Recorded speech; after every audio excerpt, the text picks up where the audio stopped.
I've now known him for almost 10 years. He's a good friend. I trust him. He was totally right that Europe and Canada were not basically providing to NATO what we should provide, and that the US was spending so much more on defense than the Europeans and the Canadians. Now we are correcting that. We are equalizing. I think it is a man of strength, but also a man of peace. You've seen that basically now with Iran. The man of strength being able to command his B-2 bombers to go into Iran to take out that nuclear capability, but also the man of peace who is then immediately following up with making sure that Israel and Iran will commit to a ceasefire. And I think this is exactly what you want the American president to do, provide that type of leadership. And so I find him very predictable. Next question, all the way in the back. I don't think so. DPA. Ansgar, German press agency, DPA. Secretary General. We were speaking. Here. There you are. No. Yeah. In fact. I cannot see you. I can only answer the question if I see who is. Can you stand up? Oh, you're really in the back. Sorry. Yeah. Please. Thank you. Secretary General, I would like to come back to Article 5. Did President Trump promise in the meeting that he would stand by the allies until the end of his term? And if so, did he promise it without any conditions? Can I ask you, and not you, you're a journalist, so you're totally, of course, free to ask all those questions, but through you to some politicians in Europe and Canada to stop worrying. The United States is totally committed to NATO. The United States is totally committed to Article 5. How many times do we want them to say this? And as I said before, we have now had half a year when we constantly ask the US, are you with us, with NATO, with Article 5?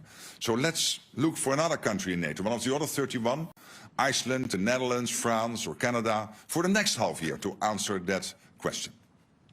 All right, limited time, lots and lots of questions. The woman in the green jacket here in the third row. Kathy Newman, Channel 4 News. Hi. Hello. You described in the communique Russia as a long-term threat. Isn't Putin an immediate threat? Did you water that language down to get agreement? No. Of course, if you're a long-term threat, you're also a short-term threat. So he is a threat now, and he is a threat in the long term. All right, same row, the woman in the white shirt with the glasses.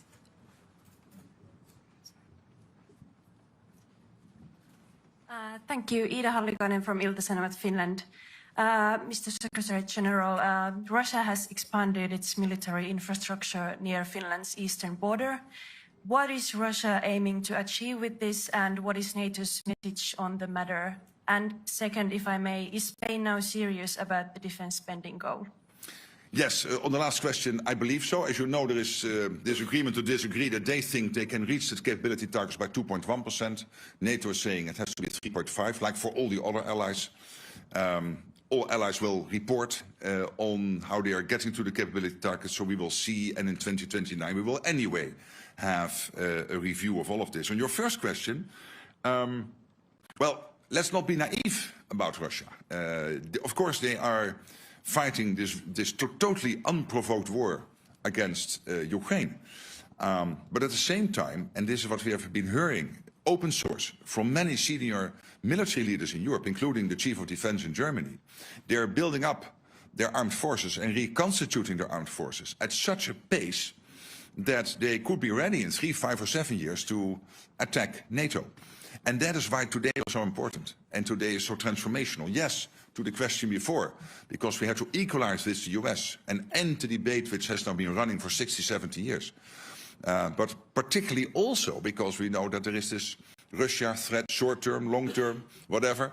But the Russia threat is there, and we have to make sure that we can defend ourselves. And that is why we are doing this. Okay, we just have time for a few more questions. NHK, so fifth row here. Sacha from Hi. NHK, the public TV station of Japan. Thank you. My question is about the IP4 countries, but which were here in The Hague. But so I know you've been mentioning that you won't lecture the whole world, but since you were able to make this historical decision today, do you think this would trigger other countries like the IP4 countries to like think twice about their threats around them and their defense spendings? Well, we have this close cooperation. I had yesterday an excellent meeting with the Japanese foreign minister. We will have a meeting with the senior leaders from the Indo-Pacific 4 countries later today, and there will be another meeting also with President Zelensky and European leaders. So, but with the Indo-Pacific 4, we will also meet. And this is because we know that our two areas, so the Euro-Atlantic and the Indo-Pacific, are getting more and more connected. Look at North Korea being so closely involved now in the war effort, and North Korean soldiers fighting on European soil against, on the Russian side, against Ukraine. That is rather historic. So this cooperation is important, where it's very much focused on innovation, very much focused on procurement, on defense industrial production, making joint assessments of what is happening in the Pacific, what is happening in the Euro-Atlantic, and how the two are more and more interconnected. And I must say, when I'm speaking to the leaders, and I was visiting Japan early April, having a long meeting with the Prime Minister, and I met him again last week in Calgary at the G7, but also the leaders of the Republic of Korea, Australia, New Zealand, they all are very much aware that, of course, part of having a deterrence is that you spend enough on it. You see in all these countries debates ongoing on doing more where possible. But it is not up to me to advise them. Let me concentrate on the 32 and make sure that we do what we need to do. But I think that debate is taking place also in many countries outside NATO. Okay, I think we've just got time for a couple more questions. The center, fifth row, gentleman in the very center there. Yeah. Yes, my name is Heikki. I'm from the Finnish newspaper Helsingin Sanomat. Did you exchange views on Vladimir Putin and Mr. Trump seems to be in rather friendly terms with him? It would be interesting to hear what you talked about him. I've not changed my views on Vladimir Putin. I don't trust the guy, and of course I had a lot of dealings with him personally when we had a terrible situation with flight MH17, the Malaysian airline flight MH17, being shot out of the air by Russia in July 2014, and Putin telling me that he was not present in the Donbass and that he had no dealings in Ukraine and this, that, and the other, and these were all lies. We know that. Okay, for the sake of geographical diversity, all the way in the back, Telegraaf. Pim Cedee, The Telegraaf. Ms. Rutte, I have two short questions for you right here at the back. How do you think Vladimir Putin will look at this NATO summit in The Hague and the appointments being made between the 8 NATO allies? The other question, completely different one, but how big is the role of the Dutch King, Willem-Alexander, the Queen, and also Amalia in organizing this NATO summit and making it into a success? A big role. Last night was really amazing, and I mean, we are both Dutch, and we can be very fortunate to have this royal family. Of course, they have that overview, which many politicians who are there for 1 or 2 terms can never compete with. So we have a king here in the Netherlands who is now in that position for 12 years. And you sense that. I mean, the breadth, the benefits from which he is speaking, including with the American president and other leaders, is really impressive. And I've seen the same before with his mother, Queen Beatrix. So that is one of the huge advantages of having a monarchy. And I would say, well, to your and my country, let's be happy and let's be glad and grateful that his family is willing to do that. On the other question, I mean, look what Putin achieved. He wanted to divide the West, and now Finland and Sweden have joined NATO. He wanted to divide the West, and now we have committed to a 5% spending target. So he cannot be very happy, and he should not be very happy. All the way in the front, on the left. Never give the microphone Like, away. get it up so that you can see me. Dejan Šejnović, nezavisny newspaper from Bosnia and Herzegovina. Thank you very much for this opportunity. So for the West Balkans, for the first time, long time, it hasn't been mentioned in the communique. What does it mean for our region? You yourself were several times talking about the importance of the region for the alliance. What can you tell us why it's not mentioned? Yeah, but again, this is not your traditional communique which you would see in the UN or in NATO in the past, where you would have 60 pages, 90 paragraphs, basically talking about the world from the birth of Jesus up to today and everything in between. I mean, that's done. We try to focus. So we are still very much concerned. KFOR is there in Kosovo. EUFOR is there in Bosnia and Herzegovina. I was visiting the region, had extensive talks with the leadership in Bosnia, in Kosovo. I had a dinner in Brussels with the president of Serbia. So we are very much involved as NATO. The EU, of course, is very much involved. We closely coordinate with Kaja Kallas and Ursula von der Leyen on the European side. But what we really want to do here is not to recall all the language, like the irreversible path of Ukraine into NATO. It's still there, nothing changed. But really to focus on 3 core issues in 5 paragraphs. And one of the paragraphs is about the next meeting. So basically 4 paragraphs. And that is about, as you know, production, spending, and Ukraine. Okay, final question to the young reporters in the front. Yes. We'll get a mic to you. Just a moment. Thank you very much for this opportunity, Secretary General. We are the youth correspondents. Absolutely. And you are here now for 2 days, and you have been marvelous. Yes, thank you. There's a lot happening in this world, and many children worry about it. Do you think we children can also fight for peace? Or should we trust that you could bring peace to the world? Thank you. But I cannot personally bring peace to the world. What we can do collectively is to make sure that we are so well prepared, we are so strong, that nobody will ever attack us. So the best way to preserve your future and that our children can live in a democratic, free, open society where you can be who you want to be, think what you want, have free press, what you basically have in the West, and let's be honest, it's fantastic, is to make sure that we spend enough on our defense, particularly if we know that we have some adversaries who are really trying to get at us. So that's the best way to preserve your future. And that's what we try to do today, to make that commitment. But you standing here is really touching. And we have seen each other now for 2 days. We know each other for some longer time. I really want to thank you both. And in you, all the free press sitting in this room, for your fantastic work. And see you soon in Brussels or elsewhere. Bye-bye. Take care. Thanks. Thank you all very much. That's all we have time for today.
So,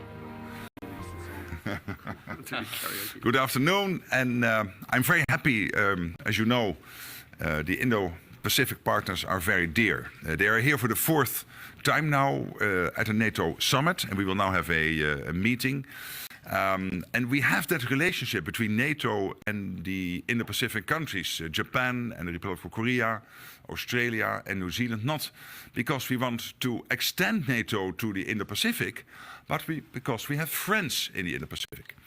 And there is a lot of use and importance of making joint analysis of the security threats facing us here in the Euro-Atlantic and what is happening in the Indo-Pacific, knowing that these two areas, these two theaters, are getting more and more interconnected. Look at what North Korea is now doing, basically helping the Russians in the war effort against Ukraine. And then, of course, when it comes to the practical stuff, what we are really working on is, for example, on defense industrial cooperation. There's a lot happening. All these countries have a defense industrial base, and we are working together on joint procurement, on innovation, trying to also learn the latest from the war in Ukraine when it comes to the use of drone technology, AI, etc. So these are areas where we work together, and I really want to commend all four, New Zealand, Australia, Japan, and the Republic of Korea, for their support to Ukraine.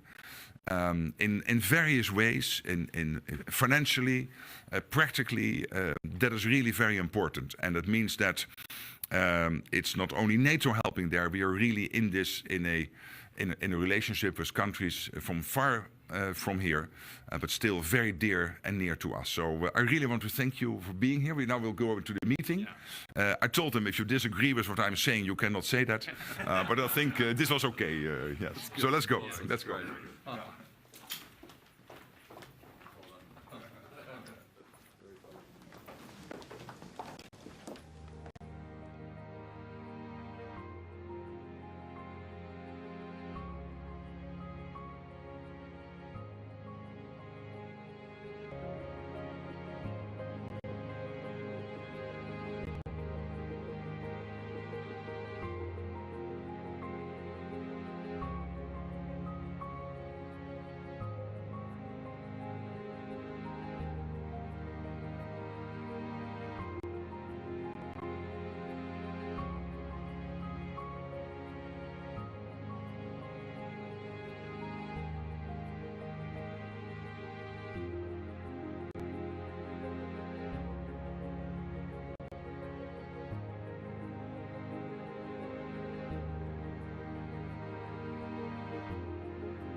Close broadcast in the morning. Oh, you're the one. Yes, yes. You need to go in the center. Yeah, you can. Oh, lovely. Thank you. No worries. Then I can come. Get your hand. Thank you very much. Here we go. We're going to move you over. Caroline, we have a second, so let's move you down. Yes, so how do you want to work this? This camera can move to the side? Ja. Dit is het Witte Huis, deze moet naar achter. Sorry? Kunnen we deze naar achter duwen? Ja. Dan komt deze van het Witte Huis hier te staan. Oké. Nou, is het niet gebruikt als je wil. Do you want to use the same tripod so we just can click on our camera? Het huis is me helemaal naar achter. Zeg jij het er? Ik zeg het, komt zo. Even plek gemaakt worden voor Witte Huis.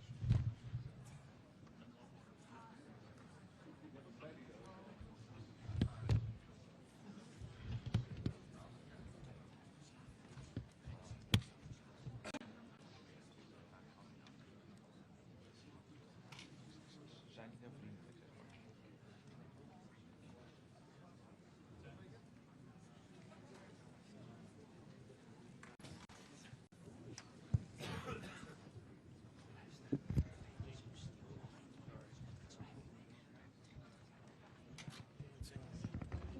Thank you.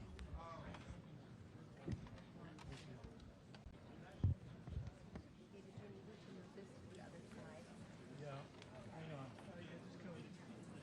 Dat maakt het uit.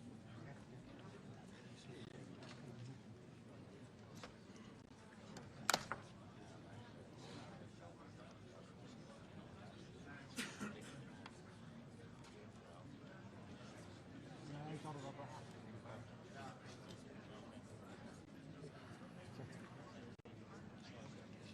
Ja, ze willen gewoon een eigen ding.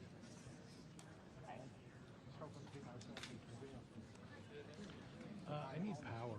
Is there power? I need power. AC. Is there power back here somewhere? Where?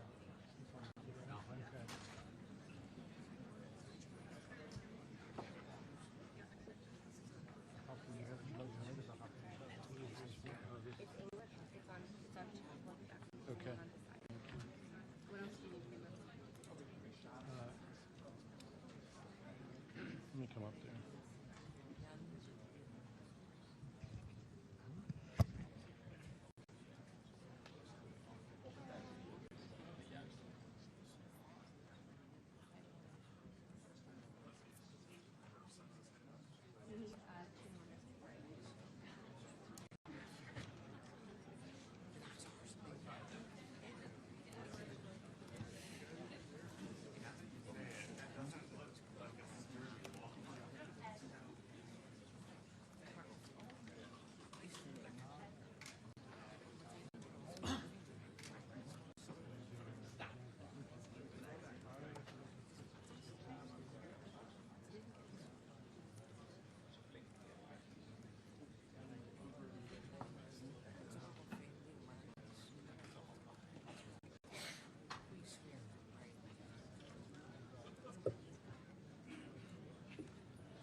Maakt niet uit.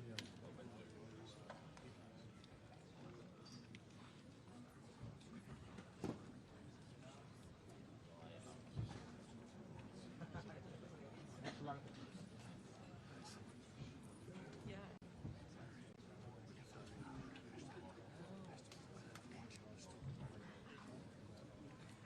Die zijn ook wel waarschijnlijk van de Amerikaanse media.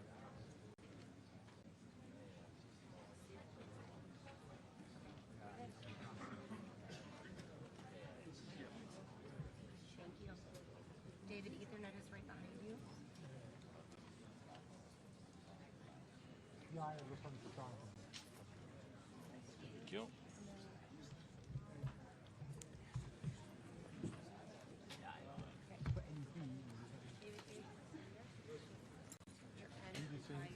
Al 6, dan houdt er ook nog één hoog achter.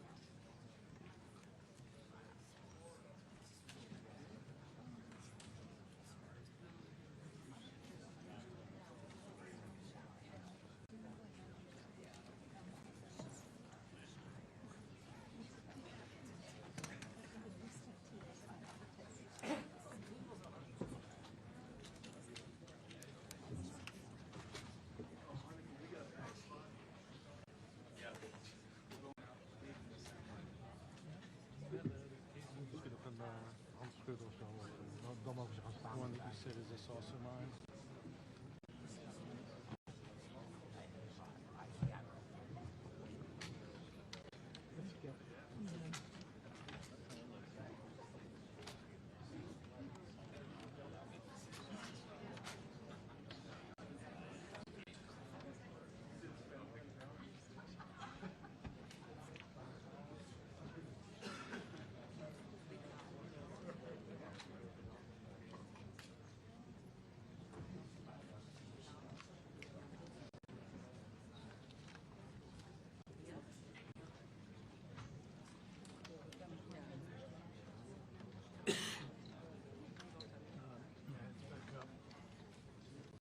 Thank you.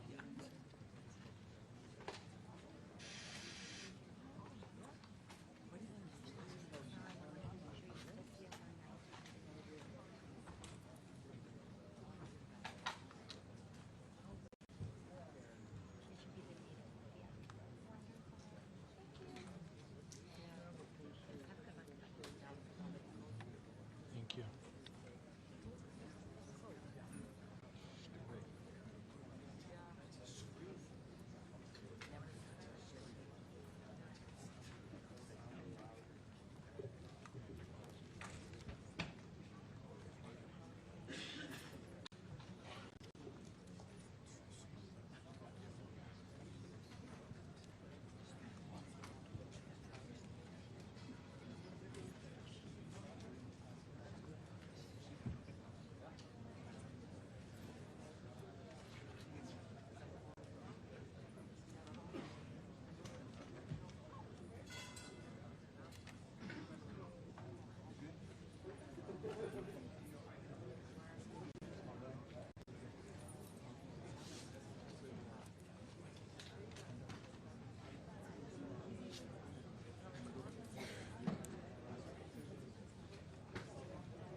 Nog niet.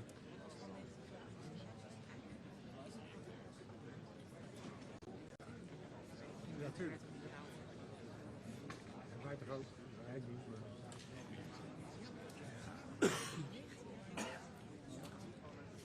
Zeker. Ja.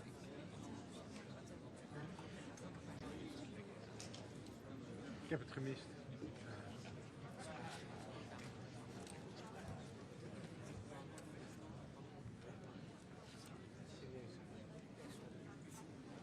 Maar ik kan het echt. Ik weet dat er ook een wordt bepaald. Tuurlijk, dat doet iedereen. Ik zou het goed willen.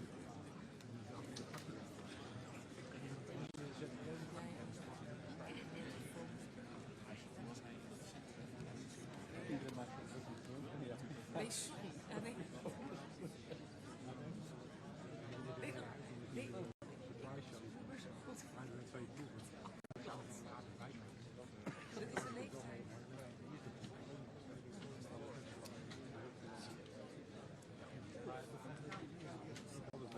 Audio en lange mensen.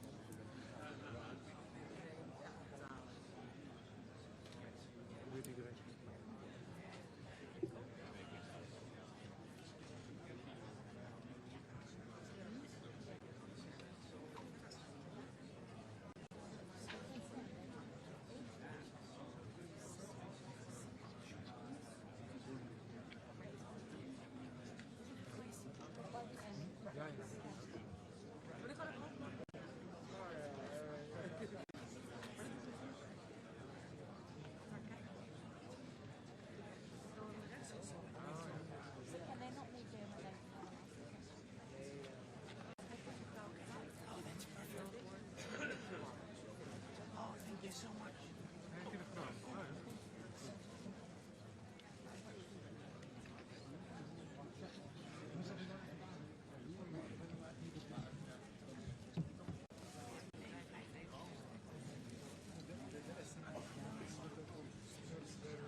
Well, thank you very much. This has been an honor. It was a fairly long trip, but worth it. Tremendous things have been accomplished, as you probably noticed. Listened to a lot of wonderful speeches from the heads of a lot of wonderful countries. But I want to thank you for joining us at the conclusion of a highly productive NATO summit in the Netherlands. I want to thank them for the royal treatment they've given us. Couldn't have been nicer. And it's a beautiful country, really a beautiful country. Coming in, I saw the most beautiful trees. In fact, I want to bring some back with me. I want to also thank, I had breakfast this morning with the King and Queen, and they're incredible people. I said, you're central casting. Beautiful people, great people, big, beautiful heart. And I enjoyed that. And also NATO Secretary General Mark Rutte, who's been terrific. He's been a friend of mine. Used to be right here running this wonderful country. Now he's the NATO Secretary General. He's doing a fantastic job. And the Prime Minister, we appreciate everything you've done. And as you know, last weekend, the United States successfully carried out a massive precision strike on Iran's nuclear enrichment facilities, and it was very, very successful. It was called obliteration. No other military on earth could have done it, and now this incredible exercise of American strength has paved the way for peace with a historic ceasefire agreement late Monday, and we call it the 12-day war. Spoke to a few people. I guess that just sounded like the right name. It was a 12-day war. And we think it's over. I don't think they're going to be going back at each other. I don't think so. Not only have we dealt decisively with the critical threat of Iran's nuclear program, which was what I wanted. I said, Iran cannot have a nuclear weapon. I've said that for 15 years, long before I decided to do the political thing. But we've also reasserted the credibility of American deterrence, which is like no other. The people at NATO said there's never been anything. You know, I rebuilt the entire military during my first term. And we have a great military. We have great generals. I got to know the good ones and the bad ones. We kept the good ones.